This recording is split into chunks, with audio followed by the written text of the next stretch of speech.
Hello, this is Darren from the Tech Department. Today I want to talk to you about using Smart's Online Learning Suite.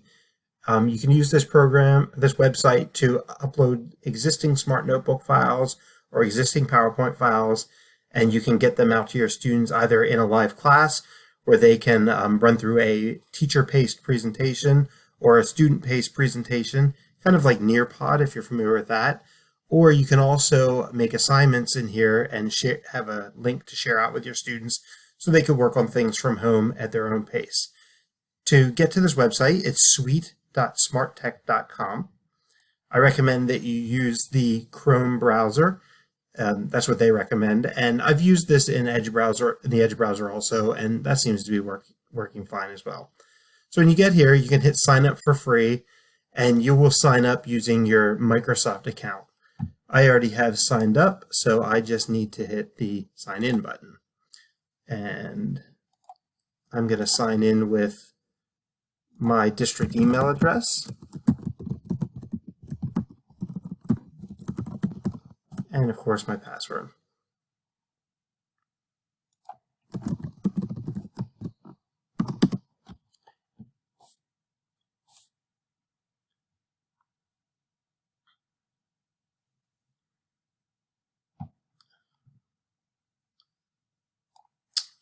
All right, so I have a few items that were in here from earlier today, and I'm going to delete them out of here real quick so that we have a nice clean slate so I can show you how to get all this stuff in here.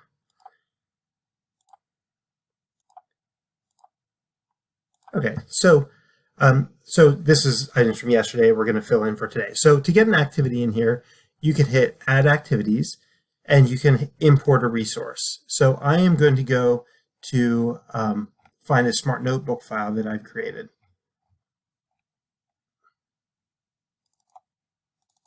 So I'm going to bring in the sample Smart Notebook file, and this will load right in here. You can also just grab files and drop them onto this web page, and it'll load them up as well.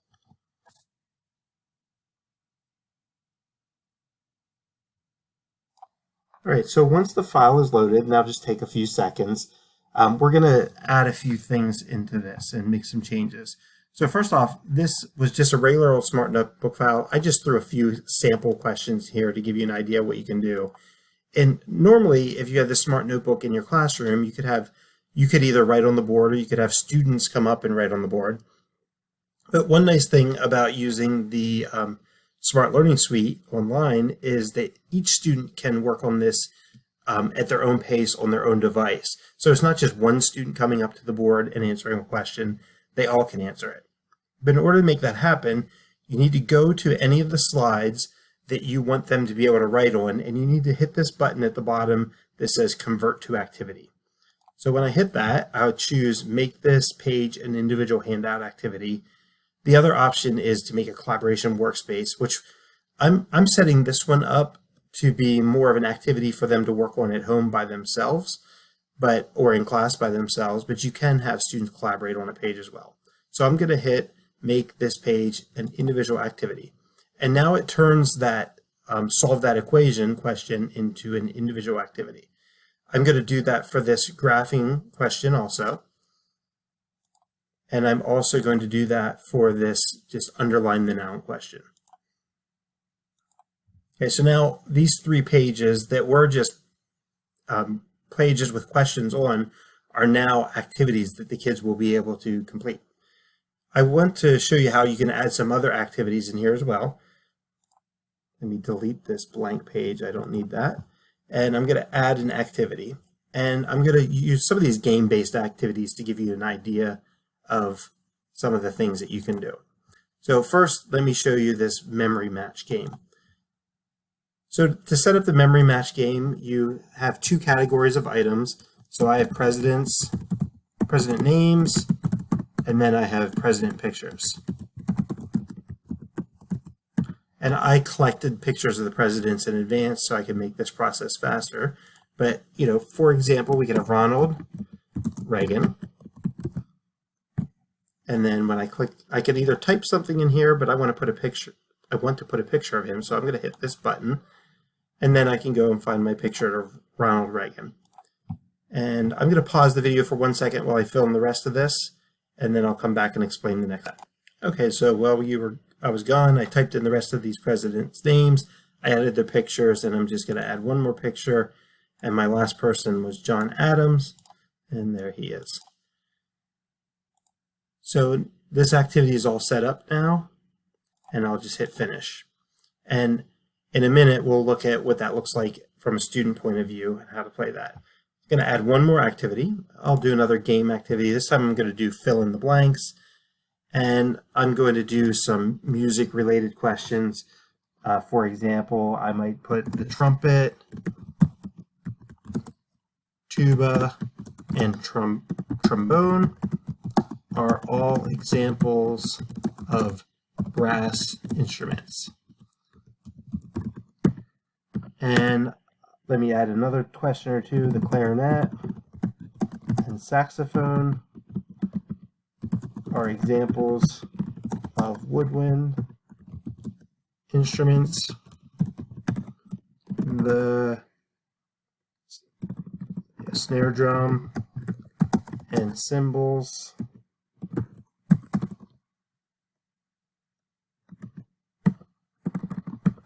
are examples of percussion instruments. All right, I have some options over here on the right of I want to check the answers when prompted, instantly, or don't check them. I'm going to choose instantly so they get instant feedback on this. And now I hit define blanks, and I can choose the words that I want to have be the fill in the blank. So I could pick brass and woodwinds or percussion, or maybe I want to take a different approach and I want to say trumpet, tuba, trombone, clarinet, saxophone, snare drum, and I can drag that over and make that one blank, cymbals, and then hit next. So I could have done this either way. This gives more choices, words for them to fill in. The tricky thing about this is trumpet, tuba, and trombone, that could get a little, they have to put them in the exact right spot. So rethinking this, I think I'm actually going to go back to my original plan, because if they drag clarinet and saxophone to the wrong place in this fill in the blank, it'll say they're wrong. So I'm going to go back to that original plan and leave those as my blanks. So, and I get to pick a theme, and let's pick the science theme. So just give you an idea what that did. It now has blanks, and I can now drag these words and drop them into the right place when the student does the activity. That's what they would do too. And as you can see, like if I had trumpet, and trumpet was a choice, if they interchanged those, it would tell them they were wrong when really they were right. So we'll come back and look at this again in a minute when we're practicing. Okay, so that's enough setup, just enough to give you an idea of how you can drag a Smart Notebook file in, turn some of the pages into interactive handouts for the kids, and then add some activities to your Smart Notebook. When you're done, you hit Finish Editing. So here is my activity. Now, if you have several classes throughout the day, what I think is a good idea is keep this sort of as your master copy. Click this button and you can make a copy of that. And it'll stick it right next to it here. So now I have a copy and I have the original. And I can edit this and I can rename it. And maybe this is for my period 1 class.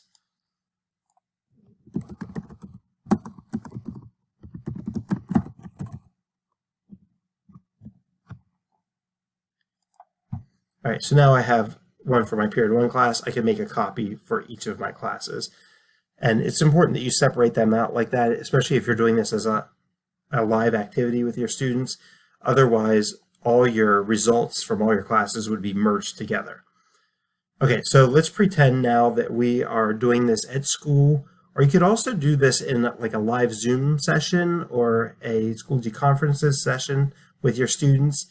And you could treat it like you're in a live class where everybody's there at the same time. If you're doing that or you're doing a live class, you hit the start button and you need to click here where the little people are and click this little arrow, and this will give you a website for the students to go to and a code for them to enter in. Now I'm going to try to stick this to the side here and open another window. And I'm going to log in with a sample student account here so that you can see what it looks like on the student view. So again, students go to hellosmart.com and they enter that code. So they could join as a guest or they could sign in. When students sign in, they can sign in with their Microsoft account, or they could, like I said, join as a guest. I encourage them to try to sign in. It helps you know that nobody's making up a fake name or anything.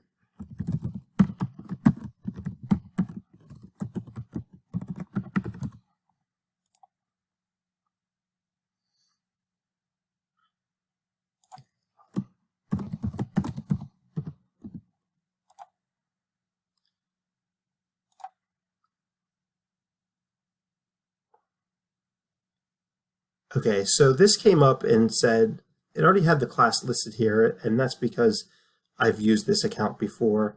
And we enter, if this wasn't here, there would be a spot to enter the class ID, or if another teacher has the student has multiple teachers using this, they could join another class, but this is the class that I want Lauren to be in.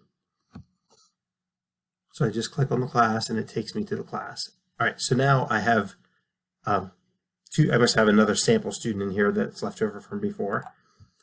Okay, so now if we can kind of juggle here, my teacher screen is on the left. So if you could imagine, this is either the smartboard in your classroom, or this is a Zoom session that you're doing. So as you go through, I currently have this, by the way, on teacher paste, which means as soon as I hit this down arrow, the student screen changes as well. And the student can start the activity. Remember, the student screen's on the right. On the left is the teacher screen. And they can solve this equation, writing with their finger on the screen. I'm not going to solve it now because I'm just trying to do this quickly to demo for you. But they could write on there. And then over on, when they hit done, I can, as the teacher, I can check the progress.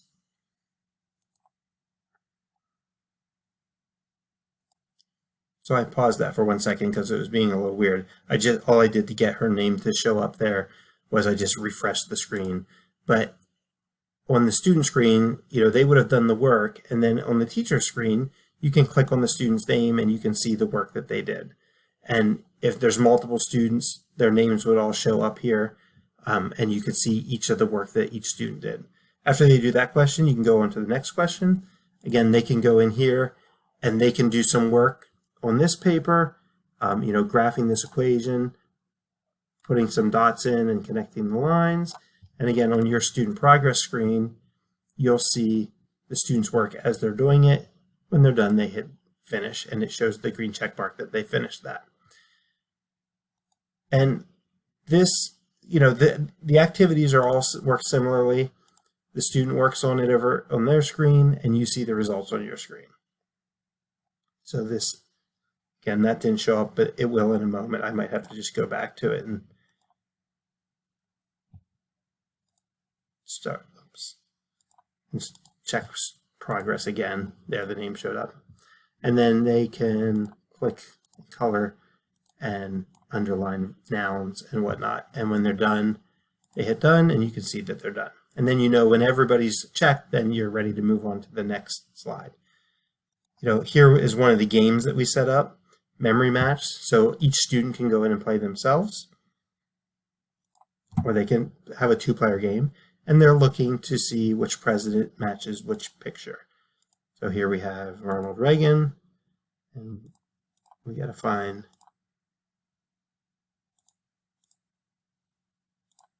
the matches. And then when you find matches, it tells you that you have the right one. I forget where that guy was. There we go. And you can see how that works. On the teacher screen, you don't really see any progress of the student. This is just more of a fun activity for them to do. And we'll pretend that they finished that. And then fill in the blanks works kind of the same way. They can say, these are brass instruments, these are woodwinds, and these are percussion instruments, and it gives them the green checks showing that they were right. Okay, you have to bear with me if there was a brief break in the video there. That's because I was reaching the 15-minute mark on my free Screencast-O-Matic, so I paused it and I'll splice these together later. So we just finished up. We took a Smart Notebook file that I'd made separately. We opened it up in the Smart Online environment. We made a few edits to that, which included we clicked on the pages that we wanted the students to be able to write on, and we converted them over to a handout activity. That was slides 2, 3, and 4 in here. And then we added 2 other activities. We added the matching game and the fill in the blank game. And I showed you how, I logged in with a student account here on the right, and you can practice those games as the student. And then, of course, on the left over here, we look, for the games, you don't see any feedback from the students, but that's just a fun activity for them to play. It sort of self-checks itself. But for these other handout activities, again, you could look at the student progress, and you can click on each student's name, which again, they'd all be lined up here, and hopefully everybody has a green check mark because they hit done, and you can hit that student's name and you can look at what they did. Now, of course, I just quickly underlined a few things here and did a little scribbling just so you can see that, but you would be able to see how each student did on each question. If there's multiple students in the class and they're actively participating, up in this top right corner up here would be a forward arrow that you can hit to jump to the next student. Okay, so now that I showed you that, I'm going to exit out of this activity, and I'm going to shrink down my student screen for a moment. And we have, what I want to do next is I want to show you how you can take that same activity, and the way I had it set up a minute ago there, you needed to have that as a live activity. So either you were doing that in class, or you were doing it in a live Zoom session or a live Schoology conference session. So now I'm going to make another copy of this, and this time we're going to run the activity as a sort of a homework assignment or a out-of-school assignment. One thing I forgot to mention on that last activity is I don't know if I pointed this out, but you could have this be as a student paced or a teacher paced, and the only difference between them is when it's teacher paced, as you're going through the slides, the students have to wait for you. If you hit student paced, then the student can jump through the Smart Notebook at their own pace. All right, let me go back and go over what I was talking about here again. Okay, so I made a copy of this, and I'm going to edit this and rename it, and we'll call this maybe at home activity, just to help keep those straightened out. All right, so I'm going to change the name of this again. Sorry, I had to pause there for a second. I'm back. I'm going to change this to at home activity. All right, so now I want to assign this to the students at home. So I'll hit the 3 dots, and this time I'm going to hit this button that says Share Link. This now gives me a link that I could give to another teacher if I want to share this lesson with them for them to use. If you're teaching the same subject as someone else and you put together a nice thing, you might as well share it, right? Or this is the one I need now, though, is the Get Student Access link. And I simply copy this student access link, and I can put that link into Schoology, or I can put it in an email and send it out to the students with the message sender. For today, I am again going to use my sample student account here. And it's going to paste the URL in there, or they would just simply click in it wherever you put that, whether it's in Schoology or Seesaw, or if you emailed it to them. And notice, like over on my teacher screen, I don't have to start the activity now. Over on the student screen, it's just there, and they can hit open, and they can go through this activity at their own pace. So they can do each of these handouts.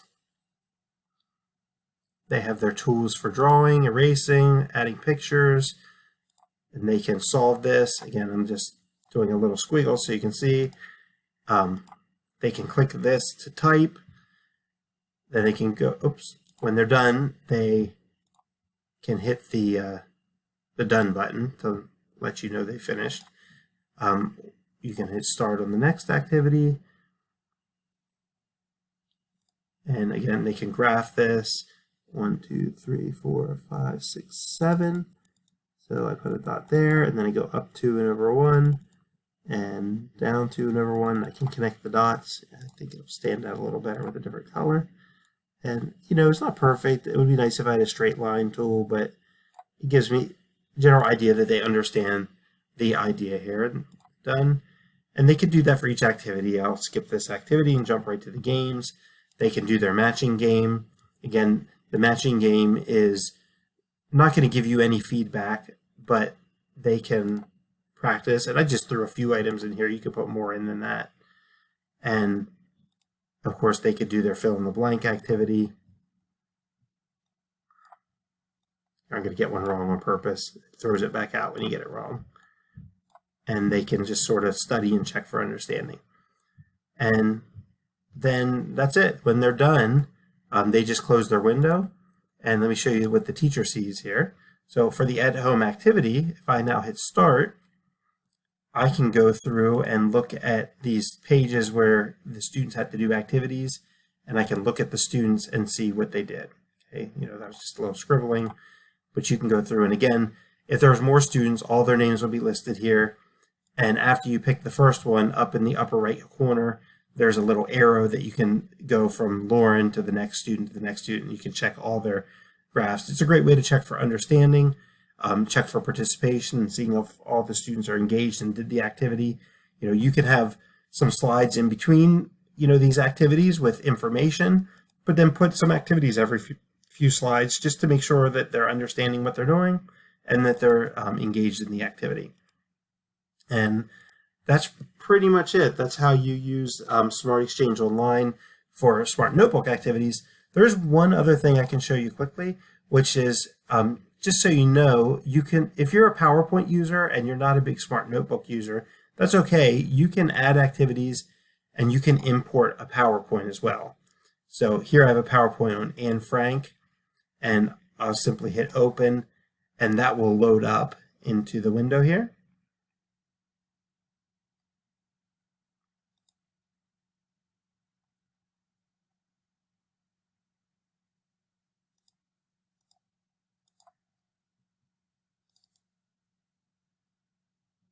And there it is. So now that it's loaded into the window, I can, of course, I can go through, and the one thing it kind of does with this is it brings these in sort of as pictures. So you can't make changes to the text. You kind of have to have it looking nice before you brought it in. Looks like these pictures were overlapped a little bit. But if your PowerPoint had some questions in it, or you could have some directions with something you wanted them to do, you could, again, convert certain pages over to activities, which would give them a place to write or underline or circle things or type their own answers onto the page. You could have blanks for them to fill in. And of course, you can use this Add Activity button and add an assortment of activities or a new blank page. These game activities work well in this online environment. And some of the response, not all of these work well for the homework feature of this, the assign outside of class where you share that button. Some of them are meant for in-class activities or a Zoom activity if you're trying to do it live that way. But you have to go through, and there's, you know, lots of different options in each one of these categories that you could go through and play around with. But I just wanted to give you a brief overview today. So again, to wrap things up, you know, this is Smart Online. You go to suite.smarttech.com, log in. You can drag your activities in or import your activities. There's some additional training in here if you'd like. You can bring in PowerPoints, you can bring in Smart Notebooks, you can copy, make copies for each class period if you want to try to run this live. If you're doing this as an out-of-school activity, you hit this button and you share the link. I recommend you make a copy for each one of your classes if you're doing that. Unless you want, if you want all your classes to work on the same activity, that's fine. Just know that when you go through the progress and you look at student progress, all your classes will be mixed together there. So it may be a little harder for you to match up who was participating and who wasn't. It might be a little bit nicer to have each class separately just for record keeping reasons. And that's it. So I hope that you get to use this with your classes either in school or as a outside of school activity. Thank you.